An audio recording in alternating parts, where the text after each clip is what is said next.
한국장애인단체 총연맹과 복지TV가 함께하는 장애인 최고 지도자 포럼, 우리가 만들어가는 세상 시간입니다. 이번 시간에는 장애계의 다양한 이슈와 정보를 언론 매체를 통해 확산하며 이 가교 역할을 하는 장애계 언론사의 역할을 조명하는 시간으로 가져볼 텐데요. 첫 번째 순서입니다. 희망복지방송 대표이사이자 장애인신문 발행인 곰돌이복지재단 이사장이죠. 최규옥 대표입니다. 신문에서 TV까지 나에게 언론이란 주제로 강의 힘차게 시작합니다. 함께 보시죠. 여기 계신 한 분 한 분이 오늘의 있기까지 무신장면으로 도와주시기 때문에 있지 않나 생각합니다.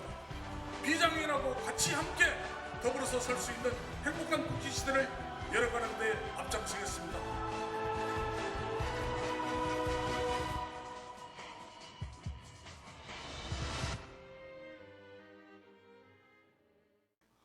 저는 원래는 스포츠맨이었습니다.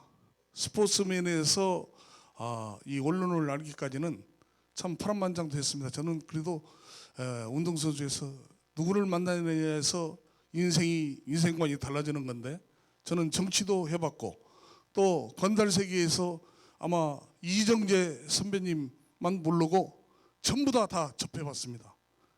거지왕, 김춘삼이, 히라손이, 김도환 선생님, 아우마스, 나카유수, 상하이박이 여러분들 누구신지 모르시죠? 박치덕 씨부입니다. 마산에 사는. 영화에도 드라마에도 나오셨죠? 그분들을 다 접했어요. 정치인들도 양일동 씨, 정일영 씨, 정대철 씨 아버님 얘기하는 겁니다. 다 만나서 공무원 씨. 그런 분들하고 저에게 어떻게 보면 제가 행운아, 어떻게 보면 파란만장한데 행운아 중에 행운아가 아닌가, 지금에 와서는 그런 생각을 돌이켜 봅니다. 그래가지고 지금 제가 이 1970년 내 프로레슬링계 유도탄이라는 이름을 붙게 된 동기는 73년도에 김일 선생님 문화생으로 들어가서 김일 선생님이 일본에 가자고 그래서 신일본의 안토니오 이노키라고 있습니다. 지금 북한의 홍보대사나 마찬가지입니다. 왜 그러냐면 그때 역도산 씨가 이북에서 태어나셨는데 그게 계기가 돼가지고 역도산 씨 수색 제자가 안토니오 이노키입니다. 그래서 이북에서도 지금 역도산 씨께서 벤스를 기증했는데 그 묘양산 박물관에 그 벤스가 지금 있습니다. 전시되었습니다. 그래서 남북한 교류도 하면서 판문점에서 프로레슬링을 하기로 했는데 프로레슬링 시합은 아직 못했습니다. 그래서 제가 유도타이라는 것은 교포들 세계, 일본에서 기자들이 저보고 몸이 빠르다고 그래서 유도타이라는 별명을 붙여줬어요. 젊었을 때는 저도 12초 한 3회 뛰었습니다. 아마 육상선수 빼놓고는 제일 빠르다고 생각을 했거든요. 그래서 유도타이라는 별명을 붙게 돼가지고 아시아 프로레슬링 연맹 총재를 했고, 한국 프로레슬링 연맹 격투기 세계 연맹 부총재는 알리 크레이 알죠? 그분하고 안토니오 이노키하고 저하고 원래는 알리 크레이를 세계 총재를 시키려고 그랬어요. 근데 파킨슨병이 걸렸지 않습니까? 그래서 저도 파킨슨병에서 안 되겠다, 상임 고문을 하고 안토니오 이노키를 총재를 시키고 내가 부총재 하자. 그래서 제가 세계 부총재를 하고 있는 겁니다. 그래서 또 장애인 신문을 참가하는 게 된 동기는 30년 동안 파킨슨병을 앓던 여동생이 병마에 싸우던 도중 하늘나라로 떠나고 말았습니다만은, 여기 계신 김동범 우리 사무총장님, 백종환 대표님 아마 여동생을 여러 번 보고 오르락내락하면서 병원도 많이 데리고 다녔습니다.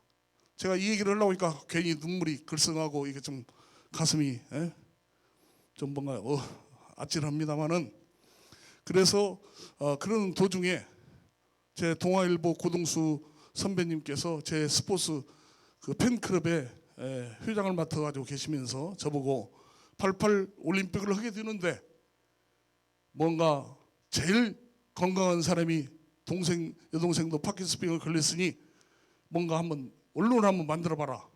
그럼 도와주겠다. 그래가지고 이 신문이 만들어지게 되었습니다. 그리고 1989년에는 왜 이렇게 되었냐면은 88 올림픽이 있기 때문에 86년부터 준비를 했지만은 그것이 미약하나마 88 올림픽을, 곰돌이 올림픽을 우리나라가 세계 최초로 올림픽을 하게 됐습니다. 장애인 올림픽을. 그래서 만드는 도중 그때는 장애자 신문이라고 그랬습니다. 장애자 신문. 장애인 신문이 아니라. 그래서 놈자 자르기 하고 이제 바뀌기는 바뀌었습니다만은, 그래서 점자 신문도 한번 만들어 봐야겠다. 그래서 만들어 보니까 이 북뛰기가 전라도 말로 많아요.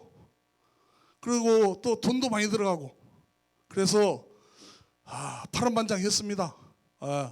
우리 사옥에서 항토 비가 내리면 빠져가지고 사람들 오면은 우리가 삼겹살 사가지고 기다리기도 하고 기자들 오는 걸 보고 그랬는데, 그때가 엊그제 같은데 이렇게 됐고, 그런 일을 하다 보니까 김동길 박사께서 저한테 보고 정주영 회장님한테 그랜저 V6 방탄유리까지 해서 최고의 차를 저한테 기증했습니다.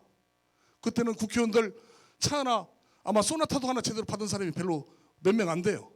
그런데 그때 당시에 현대 노사 위원장께서 와가지고 충성하면서 새벽에 차를 놓고 가더라고요. 그래서 정말 그때 눈물 겨웠는데, 그때도 좀 어려운 형편이 있기 때문에 직원들 봉급을 제대로 못 줬었어요. 그럴 때마다 이거를 갖다가 팔아야겠다, 말아야겠다, 그런 도중에 팔기로 결정을 했습니다. 그래 팔아가지고 직원들 봉급을 주고 또 휴관도 하고, 그런 애로사항이 여기 많이 있었습니다. 잘 아시는 분은 아시겠지만, 그런 역경을 딛고 내가 김동범 사무총장께서 이런 얘기했습니다. 장기철 회장한테 갈 때, 여러분들 아시죠? 장기철 회장님. 최 사장님은 사업을 하면 성공할 수 있는데, 그 이제 장애인 신문 그만두시고 사업을 하시면 주위 사람들 많고 성공할 수 있으신데 왜 이걸 하고 계십니까? 내가 그랬어요. 둘이서 아마 기억나실랑가 모르겠습니다만, 올림픽 파크 호텔 앞에서 내가 내 여동생하고 약속한 게 있다. 라면을 먹고 길거리에 쓰러져서 죽는 한이 있어도 이것만은 내가 만들고 가겠다. 그런 신념 아래 가야겠다고 하니까 가라고 하더라고요. 그래서 지금까지 갔습니다. 그래가지고 이제 와가지고 장애인 신문이라는 제호를 붙이겠죠. 놈자자를 빼고. 그래가지고 이제 1000호를 만들었습니다. 신문. 그런 때마다 1000호 나왔을 때 제가 이제는 1000호라는 게 주간지로서 대단한 건데, 그래도 이제는 뭔가 우리가 만들어 더 가야 되지 않나, 그런 생각을 많이 해봤습니다. 그러면서 신문사를 창간 때마다 제가 엔터테인먼트 회사를 옛날에 장영자 부도마인의 제 팔자가 그래서 기구한 사람 중에 한 사람인데, 그 방 201호를 쓰면서 엔터테인먼트 회사를 대한민국에서 제일 크게 했습니다. 뭐 기라성 같은 배삼용 씨를 비롯한 태지나 뭐 그런 사람들을 한 50명 이상을 데리고 있었어요. 그러다 보니까 제가 창립 기념 행사에 한다고 하면은 김동범 총장도 그 한 이틀 만에 우리가 1000명, 2000명 모이는 것은 아마 기억나실 겁니다. 나시죠? 행사를 할 때마다 그 다른 사람은 한 달에도 안 됩니다. 너무 많이 왔어요. 그래서 어깨동무 대잔치 할 때도 나눴어요. 어린이 어깨동무 대잔치, 그 다음에 또 일반인, 그렇게 나누면서 알 권리 볼 권리를 하면서 문화적 소통을 해왔습니다. 해온 것은 그러한 여러 가지 노하우와 또 신념 하나 가지고, 그때는 뭐 장애인들 오라면 짜장면만 사줘도 줄 섰어요. 정말 아무것도 황무지였습니다. 그때 우리가 그런 역할을 좀 했나 생각되고요. 또 한 가지는 기쁜 것은 뭐냐면은 신문을 보내는데 KBS, MBC, 조선일보 그런 데서도 우리한테 연락이 왔어요. 뭔 일 없으십니까? 그때는 정말 정말 가슴이 웅크하면서도 내가 보람된 일을 하고 있구나, 그걸 알게 됐고요. 장애인 한 분은 저한테 편지가 왔어요. 뭔 편지냐면은, 사랑하는 사장님, 저도 자살을 약 먹고 자살을 하려고 그랬는데 저보다 못하는 사람이 이 신문 보고 보니까 살아가고 있더라고요. 저도 나보다도 더 못한 사람을 위해서 살아가려 합니다 하고 편지가 왔어요. 그런 편지가 여러 번 왔었습니다. 이제 여러분들 아시다시피 88 올림픽을 하게 되었지 않습니까? 그랬을 때 제가 이제 그 사회복지부를 하나 만들어 갔는데, 최선정 그 복지부 장관도 오신 분이 청와대에 계셨습니다. 비서관님으로. 그때 제가 찾아가서 이 사회복지부는 곰돌이 복지재단을 나라에서 만들었기 때문에 이 재단을 하나 꼭 만들고 싶습니다. 그때 자네 같은 사람이면 돼. 그런 용기를 주시더라고요. 그래서 사회복지부는 곰돌이 복지재단을 설립하게 됐습니다. 그래서 제일 먼저 설립했는데 뭐를 해야 될까 고민하는 도중에 정동진에 있는 해돋이 명소 곰돌이 연수원이 지금도 있습니다. 그래서 지금 뉴 모델링을 한 8월 달부터 해가지고 다시 내년에 개원하려고 준비 중입니다. 그리고 최초로 또 이것도 조일모 회장님도 계셔서 축사도 해주셨고, 이천의 주간보호센터 장애인 그거를 휴양동산이라고 저한테 주었고, 남태릉 어린이집, 강서구 해담이 어린이집, 양천구 신정이동 어린이집, 대방동 종합복지관은 숭이여구에서 위탁을 받아가지고 운영을 했었습니다.